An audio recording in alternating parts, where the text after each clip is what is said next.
Saskatchewan Elocution and Debate Association and your tournament host welcome you to this introduction to debate judging. We'd like to begin by thanking you for the time that you've taken to judge today. A lot of new judges can be nervous about what qualifications they might have to judge. The most important thing that you can bring is an open mind and an ability to think carefully about what you're hearing and track what you hear. Other than that, no specific qualifications for judges are required. Following this judge's briefing, a member of the tournament host team will tell you what room you need to debate in and give you ballots. Be sure that you have your complete judge's package before you leave the room. The role of this video is to introduce you to what happens in a debate and how to score the round. Debate is the contrast of two differing positions on a topic, called a resolution, a motion, or a bill.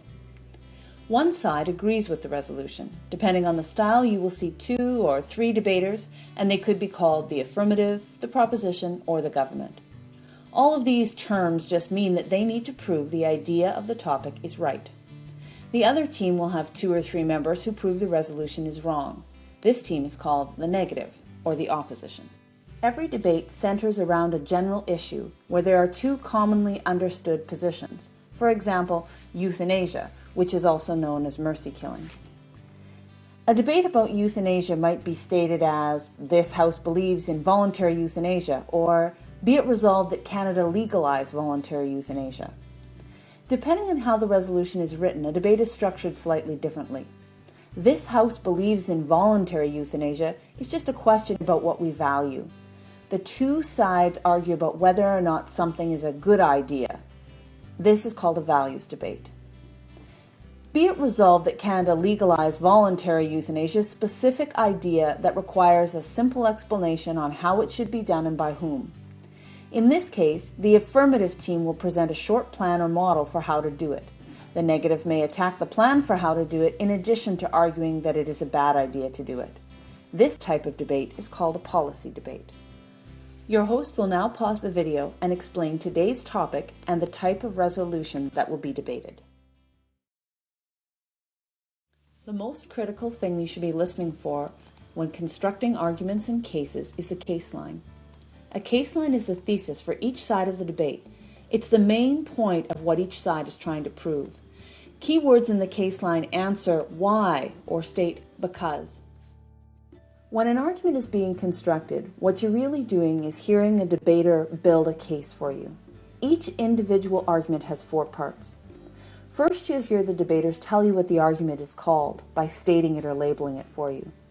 The second thing you can expect them to do is expand the argument and explain to you why it is true. The third thing they'll be doing is giving evidence and examples to help prove how this argument exists in real life. The last thing you'll hear the debaters do is tie their argument back to their case line and explain how it proves the main point.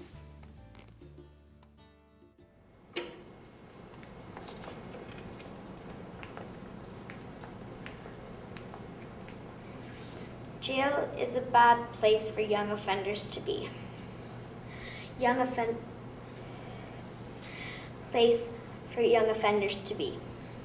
offenders are more likely to commit adult crimes if they go to jail. They are 37 more times, in fact, likely. In fact, jail teaches you to be a criminal.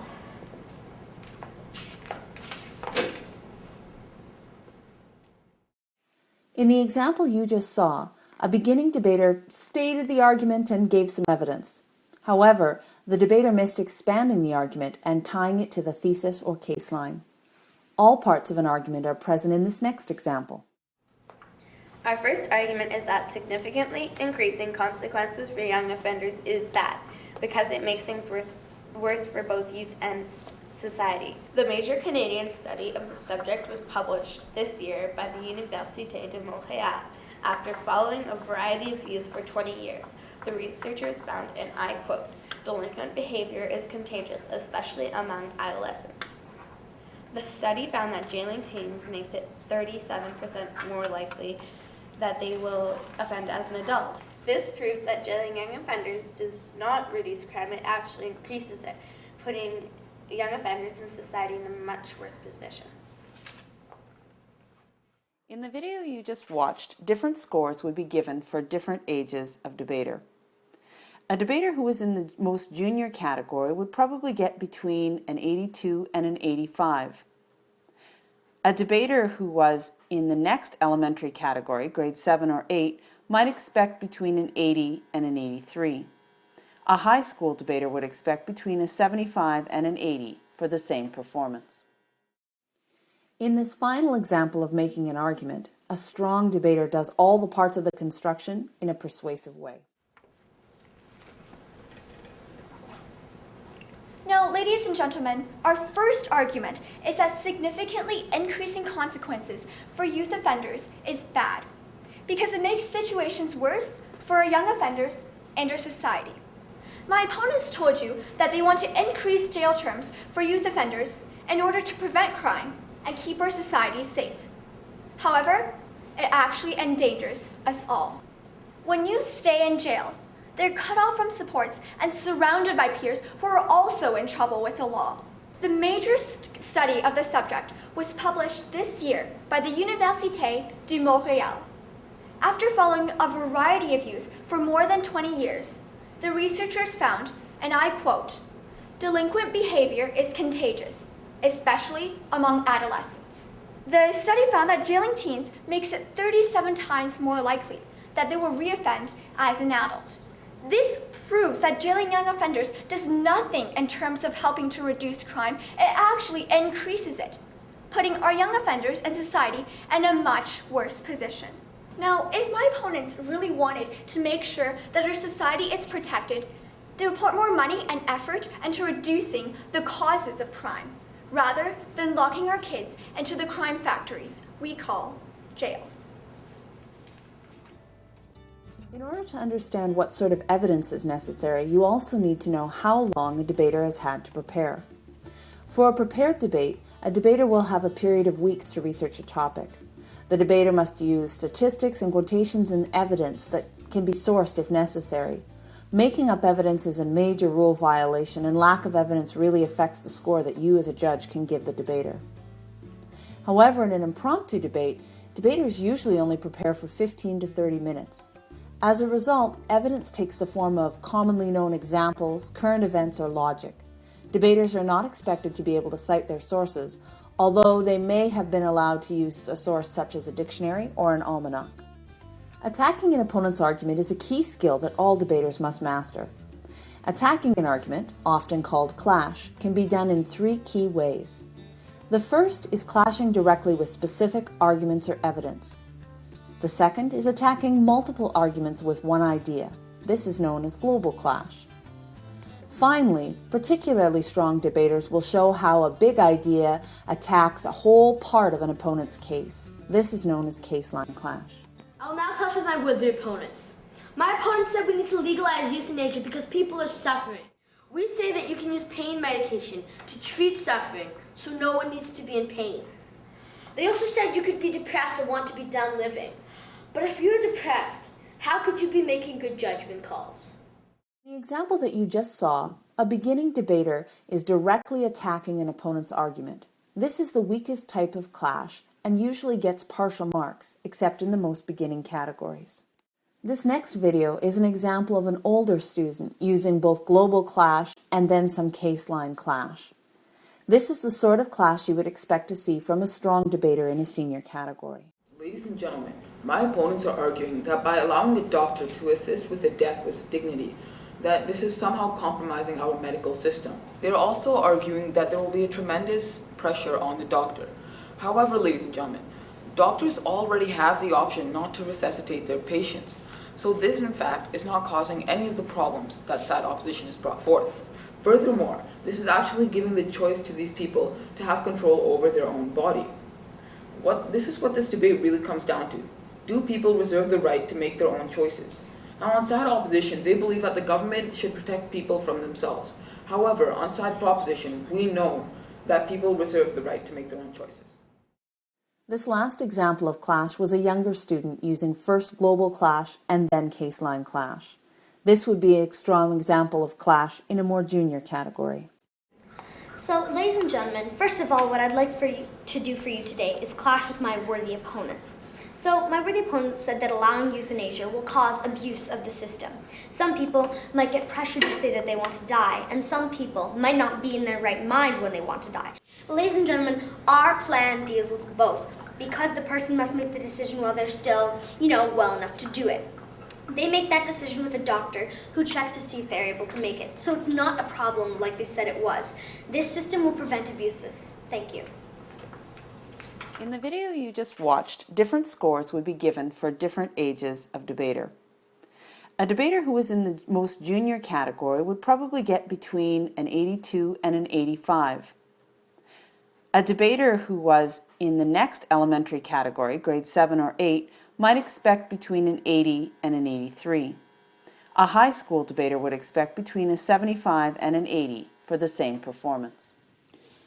Structure and organization are the third critical part of what a debater does in order to help their case make sense to you. In addition to construction and deconstruction, the debaters must organize their ideas so that they fit well together and are easy for you as the judge to understand. They do this in three essential ways. First of all, they introduce their case in a way so that it's easy for you to anticipate what they will be doing. Second, throughout their arguments and their deconstruction, they always make it clear to you exactly where they stand and how it ties to their case line. Finally, in the last section of the debate, called the rebuttal or the reply, they help you understand how the entire debate fits together. In a moment, we'll look at an example of a good introduction. This example is at a beginning level, and it has a series of things that the debater must do. First of all, the debater's job is to explain what is going to happen during the debate. They will tell you the resolution. They will explain how the words in the topic will be used. This section is called defining. They will tell you what their major arguments will be. In every introduction, you should watch for this series of events so you can anticipate how the debate will unfold. Let's watch the introduction now. The resolution for debate today is this House regrets the war on drugs. As the opposition, we know that illegal drugs are horrible and we must use any means necessary to reduce their use. We must say no to drugs in every way we can. I will prove that illegal drugs pose a threat to society and that our current strategy is reducing their availability. My partner will prove that alternative strategies contribute to making these dangerous drugs seem acceptable. Before I go on to my first argument, however, I would like to clash with my opponents. Now, they said that the war on drugs targets minorities and poor people, so it is unfair. However, if we do not attack the use of drugs, more of these people will become addicted, so the war on drugs helps them. As the debate progresses, each side alternates between speakers. A good case is proven across both speakers and has a case line that is easy for you to follow. In addition, none of the debaters contradict each other. At the start of a debate, you should hear the debaters articulate what their main points will be. When debaters become more experienced, they'll help you see how their position as a whole is stronger than their opponent's position. The most critical stage when this happens is the final speech from each side, called the rebuttal or reply. In the final speech, they show you how their side has constructed a stronger position by comparing the big ideas of their own side with the big ideas of their opponent's side. This is done through a series of questions or through summary of big ideas. Watch the next clip to see how a rebuttal is composed. Today we prove to you that nuclear energy is a green, safe choice. I argued that modern nuclear energy has a great safety record and does not contribute to nuclear weapons. My partner proved that it's a green technology and that we need to rely less on coal.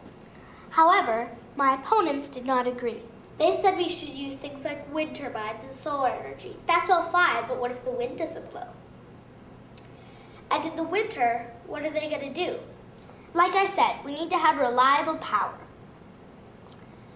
Nuclear energy doesn't change. It always gives you the same amount. My opponents also said that it gives radioactive waste, like in The Simpsons. First of all, that's a TV show.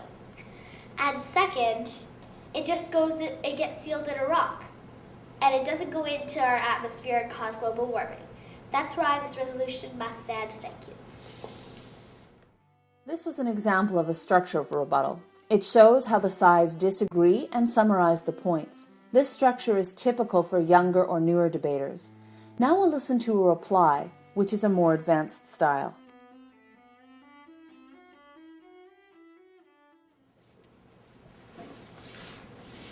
There were three main ideas within this debate today, ladies and gentlemen. Firstly, what is the safest way to get energy in the long term for Canada? Secondly, what is the greenest energy that we have available for Canada? And thirdly, what is the most effective energy that we have for Canada? I will go through each of these questions individually and answer them for both proposition and opposition, and show you how ultimately side proposition won the debate. First question, what is the safest in the long term? Today, my opponents acknowledge that there have been no serious containment breaches of modern reactors, and that there have been no serious spills of radioactive material. That's because the safety standards are so incredibly high. However, in the same time, we've witnessed cave-in in coal mines. We've seen global warming killing people with climate change, and a series of very dangerous oil spills. It's obvious to us today, ladies and gentlemen, that the safety record of nuclear energy is much better than any other form of technology, of dirty technology, like coal, oil, or natural gas. The proposition position is superior. Knowing this, my opponents next turn to mentioning a variety of different green alternatives. And that brings me nicely to my second question today. What is the best green option for Canada in the long term? In a reply, debaters use the structure to show how they've won each of the big issues in the debate and demonstrate how their position is superior. This form of final speech is stronger because the debater connects the dots for his or her judges and structures the entire debate so that everyone understands. One final reminder about rebuttals. The job of a rebuttal is to put the debate in perspective. No new arguments or evidence should be introduced. Only ideas to clash with opponents or to analyze the debate as a whole are appropriate. Now that you're familiar with the parts of a debate, we're ready to discuss the three main jobs that you'll be doing as a judge. First, you will pick the winning team, then you'll score individual debaters, and finally you'll provide constructive comments. We're going to look through the ballot together so that you can see how to use it to do all three of these jobs. The ballot you have in your package is specific to the type of style that you'll be judging. However, many of the features of the ballot are the same regardless of style. Your ballot lists all the speakers in the debate in the order in which they will speak. If a speaker does more than one speech, like an opening speech and a reply or rebuttal, there is a separate box for each speech in the inside of your ballot. You can record your notes inside the ballot. This is specifically useful for recording comments or drawing arrows so you can see where the clash occurred. It helps you to keep track of both the arguments and the deconstruction. You can also use the boxes inside your ballot for tracking questions. Everything you record will help you to do your two jobs of picking the winning team and scoring the individuals. The debaters won't see the notes you make inside your ballot. Let's turn to the back of the ballot to figure out how to score the debate. On the back are descriptive examples of what is expected in each scoring range. Scoring is based on three concepts. 40% for case construction, which includes arguments and evidence. Next is 40% for deconstruction, or clash. The last portion of the score is 20% for the style. Please keep in mind the age and experience of the debaters and adjust your expectations accordingly. To receive full marks, a debater must show they understand all aspects of the issue and they have excellent research and clear logic. Deduct marks for decreasing amounts of understanding, logic, and evidence. Most debaters should receive at least 50% if they have stood up and said anything at all. In some cases, it's fair to give a 49 or lower to a debater who says nothing or is offensive. Our first argument is that significantly increasing consequences for young offenders is bad because it makes things worse for both youth and society. The major Canadian study of the subject was published this year by the Université de Montréal after following a variety of youth for 20 years. The researchers found, and I quote, "Delinquent behavior is contagious, especially among adolescents." The study found that jailing teens makes it 37% more likely that they will offend as an adult. This proves that jailing young offenders does not reduce crime, it actually increases it, putting young offenders in society in a much worse position.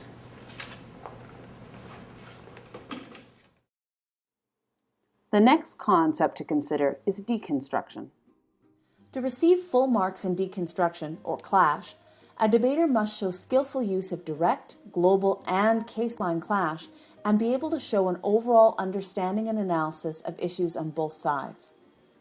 Let's review and score an example of clash. So, ladies and gentlemen, first of all, what I'd like to do for you today is clash with my worthy opponents. So, they said that allowing euthanasia will cause abuse of this system. Some people might get pressured to say that they want to die, and some people might not be in their right mind when they say they want to die. But ladies and gentlemen, our plan deals with both, because the person must make the decision while they're still, well enough to do it. They make that decision with a doctor who checks to see if they're able to make it. So it's not a problem like you said it was. This system will prevent abuses. The category that each debater is debating in actually affects the score that we might give on something, for example, like clash. In the video we just watched, an elementary debater might receive a score in the 80 to 85 range based on her clash. A high school debater might receive a 75 to 80. Marks for style form 20% of the overall mark. Style includes how the case or speech is constructed, the overall teamwork, delivery, and the use of questions. To receive full marks, the ideas should be cleverly organized and signposted and designed to support a central thesis or case line. The case should be well constructed between the two partners, and the case as a whole should flow naturally and be persuasive. As a new judge, you'll need to really focus on separating how well someone speaks from the quality of the ideas. The same is true when you're judging in another language, like French. Delivery marks are given for overall persuasiveness, ability to speak without notes, effective use of voice, pacing, tone, gesture, movement, and eye contact. There are many different styles of debate to choose from, with the main difference being the way that debaters ask each other questions. The final criteria for style marks is the debater's ability to ask and answer questions and to handle the specific rules for that type of debate.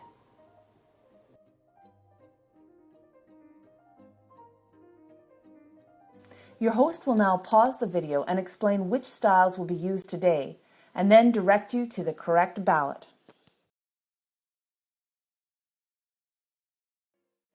Discussion style is the first type of debate learned by many elementary school debaters. After each side is given 2 constructive speeches, a discussion period of 6 to 10 minutes starts. The debaters have no chance to prepare for this discussion period, and you should expect many to be nervous. After the discussion period, the debaters will have a 5-minute break before they give their rebuttal speeches. In the discussion itself, the moderator will recognize the debaters. Please keep in mind that no new constructive arguments may be introduced, although it is permissible to introduce new evidence to support a point you're making. When a good discussion is happening, questions should be alternating from side to side, and both members of the team will have lots to say. Let's watch a sample discussion period. Commencing with the first debater who catches my eye. Yes? Earlier you said in your speech that rehabilitation doesn't work, but we need harsher consequences. So isn't prison the best solution? Yes. No, because it's a proven fact that if youth or teens are going to jail, they're 37 times more likely to reoffend. And what I'd like to ask you is, what downfall is there to focusing on rehabilitation? Yes. Well, if they're constantly in rehabilitation, they won't be able to connect with anybody, and then their cats will be lonely. Yes. As we see, rehabilitation has not worked, as crime has doubled since 2003. So as we see, rehabilitation has not worked. So we need to go into effective means as prison. Yes. I'd just like to correct you on that, because according to the National Post, crime rate has gone down 50% since the Criminal Justice Act was put in. So isn't it obvious that's because of the rehabilitation that we're enforcing? In the discussion period you just saw, you were looking for 5 criteria. The first criteria is concise and well thought out questions and answers. Next, you're looking to see that a debater obeys the rules of discussion period, specifically that they don't raise new contentions. You also want to see that they avoid making long speeches. Any speech that exceeds 1 minute and isn't really questions or answers violates the rules. The fourth criteria you're looking for is to see that the partners participate effectively with each other. Finally, you're looking to see that debaters are courteous and appropriate. On the negative team, the debater that we saw speak first, the boy, did a good job of all of the things that we were looking for except one. He can't be said to ask and answer questions equally with his partner since she didn't speak at all. His partner, if she went through the rest of the discussion period contributing nothing, couldn't really be given a mark for anything that was demonstrated because she doesn't speak.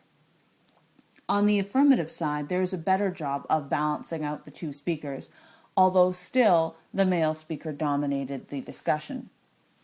His partner, who is speaking at this point, did a good job of obeying the rules, and she avoids making speeches. In addition, she could get the mark for courteous and appropriate. However, she probably couldn't have the mark for concise and well thought out given her comment about cats, and she doesn't really ask questions and answer equally with her partner. National style is used by both elementary and high school debaters. Each side presents their constructive speeches followed immediately by the reply speeches. However, the first and last minute of the constructed speeches is protected time. Protected time means that no questions can be asked or answered. In the rest of the debate, expect there to be questions and answers from each side. Debaters are expected to rise and ask questions, known as points of information, during the unprotected time. The debaters ask questions directly to the person speaking or may make a brief statement. That person has the right to refuse or wave down the request or to defer the question until the end of their thought. A general rule is that debaters should take about 2 questions during their speech, and they should offer about 2 questions during the course of an opponent's speech. Please remember that waving down an opponent is not considered rude. Plastic bags are responsible for a massive amount of environmental pollution, so as a whole we'd be much better off by simply getting rid of them as a whole. Not at this time. By charging plastic bags, we would reduce this number by half, and also reduce the amount of garbage we have laying in our dumps. Yes. But if we switch to paper bags, won't we be cutting down more trees and adding to global warming? However, the substitute to plastic bags that side proposition is proposing are reusable cloth bags, not a switch to paper bags. But even if that were the stance we on side proposition were to take, that would still be much better than plastic bags because of the fact that they would be made from recycled paper. In cross-examination style, each constructive speech is followed by a cross-examination period where the person who just spoke is asked questions by the person who will speak next for the other side. If you imagine this as like a witness and a lawyer in a trial sort of situation, you'll have the right idea. Now, just like a trial situation, there are some specific rules that the witness and the examiner must follow, and the complete wording of those rules is found in your guide to judging. The examiner asks questions but isn't allowed to give speeches. The respondent or witness gets a reasonable time to answer. The respondent must answer all relevant questions and may only request clarification. That's the only question they can ask. Partners can't help or prompt each other during the cross-examination period. As a judge, you need to penalize speech-making, irrelevance, flippancy, or discourtesy, or any attempt to attack or personally discredit an opponent. You should also penalize lack of cooperation by the respondent who tries to avoid answering the question, or browbeating by the examiner. Let's watch a cross-examination period and see how many marks the responder and the examiner would get. Does the sun shine all the time? Well, of course not, but a combination of hydro, wind, and solar You power are aware, of course, that most of the hydro power sites have been tapped? Now, this is dependent on where you're talking about, and my point has always been that a combination of green energies can meet our needs. Can't nuclear meet these same needs more reliably? Nuclear can also meet our electricity demands, but when you consider the danger and risk involved, it just isn't worth it. In this example, the examiner might fall in the 80 to 85 range, while the witness might receive a 75 to an 80. Because the witness had trouble anticipating the questions and giving well-worded answers, and because the examiner didn't ask lines of questioning. In order to receive full marks as an examiner, the debater needs to ask a series of questions in a row designed to trap the witness into a particular response. In parliamentary style, you're watching for debaters who can handle both questions and heckles and can use parliamentary language and references to ideas that they are the government or the opposition. However, please keep in mind that they're not supposed to be a specific party or politician. In parliamentary style, the Prime Minister speaks for 5 minutes, then the opposition member and the government minister each speak for 8 minutes. The Leader of the Opposition also speaks for 8 minutes, but those last 3 minutes are the official rebuttal and no new evidence should be introduced. Finally, the Prime Minister stands back up again and concludes the debate with a 3-minute rebuttal. There are no times in the debate where you're not allowed to ask questions, and keep in mind that interruptions are very formal and usually through the Speaker of the House. Debaters must show that they can do the following. 1. Know when to interrupt with questions and points of order and privilege. 2. Be actively engaged throughout the entire debate. 3. Use the parliamentary tools to persuade, like formal words, Speaker, Prime Minister, Bill, and address the rules directly. 4. Use heckles appropriately and effectively. All heckles should be brief, witty, and to the point, and not so frequent so as to constantly interrupt the other speakers. Finally, they must be respectful of their partner, their opponents, and the Speaker of the House. Let's listen to a sample heckle so you know exactly what you're looking for. And furthermore, our healthcare system has failed because of the sheer cost of... Why is the honourable member on his feet? I was wondering if the Prime Minister would take a question. No thanks, not at this time. As I was saying, the sheer cost of healthcare keeps growing exponentially, and it's just not worth human life? what we're paying given the waiting lists. People deserve a higher quality of care than that which our current system is affording them. I was wondering if the Prime Minister would entertain a question. Sure. Mr. Speaker, is the Prime Minister contending that a privatized system in which a third of the money and resources goes towards processing insurance claims is actually more efficient? As the Leader of Opposition knows, Mr. Speaker, a person with insurance does not have to wait 18 months for a hip replacement in the United States. In this example, we saw both a heckle and an example of questions. Now, the heckle was brief, but it wasn't very powerful. In general, a debater should heckle effectively several times in order to get the mark. Interrupting so often that it's hard to follow the debate would actually cost the mark. The example of the question was perhaps a little stronger. Both the Prime Minister and the opposition member handled the question well. Debaters should expected to take 2 questions and offer 2 questions to each member of the other team in order to be able to get the mark for questioning. Before you make your final decision, you'll have to consider any rule violations you hear. At the end of the debate, the moderator will ask if the debaters wish to register any rule violations. You can listen to the rule violations if they state some, and compare them to the list of rule violations in your judging guide. If a debater mentions a rule, review the list of rule violations. Debaters don't get to debate that rule. They just raise it, and you make a decision based on what you see in your guide. Rule violations rarely decide the outcome of debate, unless they are about definitions that make it hard to have a debate. However, they can lower a team's speaker points if they are major issues like new information in the rebuttal. If a serious breach occurred during the debate, please bring it to the host's attention in case you're not sure how to handle it. Now you're ready to complete the front of your ballot. Before the debate started, you wrote down your name, the round, and the room number, as well as the debaters' names on the front of the ballot. Using the scoring range descriptions on the back, give each debater a speaking score of 100. For example, start with the case and arguments and consider which range the debater falls into. Decide if they are near the top or the bottom of the range. If a debater was fairly strong in construction, a judge might consider giving them about an 80% as a starting point. Next, think about the clash. If the clash was also strong, then the mark could start at 80%.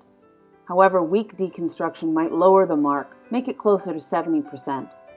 Take a rough average, give the overall mark. In the example you just saw, the score might be in the 75% range. Finally, consider their overall style and give a few extra points if their speaking style was strong, or deduct marks for a weaker style of delivery. Ideally, all judges in the room should be within 5 or 10 marks of each other on each speaker that they see. The winning team must have the higher combined speaker scores. In the end, the speaker scores should reflect the fact that the winning team has done the best job overall. If you give a score below 49 or above 90, you must provide a written reason why on your ballot. You do not have to enter a mark in each box. Your adding may not even be checked by the tournament host. Please do not give half marks.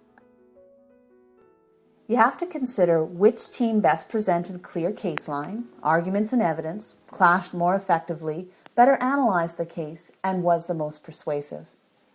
A good rule is to ask yourself, which team did the best job of making the debate clear and understandable for you? Remember that as a judge, your knowledge and opinions about the topic are irrelevant. The only thing that matters is which team was most successful in meeting the criteria. When you're deciding which team to give the debate to, you must decide without consulting any other judges or looking at their score sheets. Once you've decided which team has won, write it on the line provided and show your ballot to the moderator. The moderator will read out the decision of the majority of judges in the room. If there are just 2 judges in the room, please select one judge to be the senior judge before the round even begins. Your tournament host may help you by doing this for you. If there is a senior judge, only that judge's win-loss record will be counted. However, all judges' individual speaker scores will still count. Again, debaters will only see their overall win-loss record and an average of all judges' speaker scores in the tournament. Once the decision about which team has won has been announced, you'll have an opportunity to make comments. The purpose of these comments is for you to help the debaters grow, and in that sense, this is the most important work you do. A good rule of thumb is to provide 1 or 2 comments that praise strengths and 1 suggestion about a specific way to improve. Helpful comments are specific, and they talk about the impact of a debater's choices on the audience. They also provide clear direction for the debaters and use simple language. Less helpful comments typically fall into 3 categories. They may be too general for a debater to know what to do to improve. They may be specific about the arguments for this debate, so the debater can't really transfer the knowledge to another debate, or they may be punitive or critical. Here are some samples of judges giving comments. A strong comment might be, "I really liked it when you told me how your evidence proved your main point. It made it easy for judges to follow you. I would like to see you be equally clear when you're clashing, however." An example of a less helpful comment might be, "I thought you were all good speakers." Or one that's specific to this debate might be, "You need to say more about the rights of the individual in order to prove that censorship is a violation of legal rights." Or too critical might be, "You didn't say anything of value." There are several issues that come up from time to time when you're judging. If you have any questions about these issues, please remember to ask your host at any time during the tournament. On behalf of the Saskatchewan Elocution and Debate Association, our major funder Saskatchewan Lotteries, and our volunteer hosts, we would like to thank you for volunteering your time to be an essential part of the debate experience for youth in Saskatchewan. We hope you had a great time and we welcome your feedback.